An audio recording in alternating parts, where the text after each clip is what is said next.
Machine यहाँ पे है, ये ओवन, ये होल्डर, और अभी करना है वेल्डिंग स्टार्ट।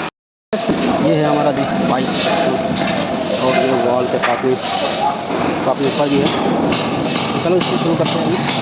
होल्ड और वीडियो अच्छा लगे तो लाइक करो, चैनल में नए तो सब्सक्राइब करो, और दिखाते हैं आपको वेल्डिंग होने के बाद। बने रहिए वीडियो में।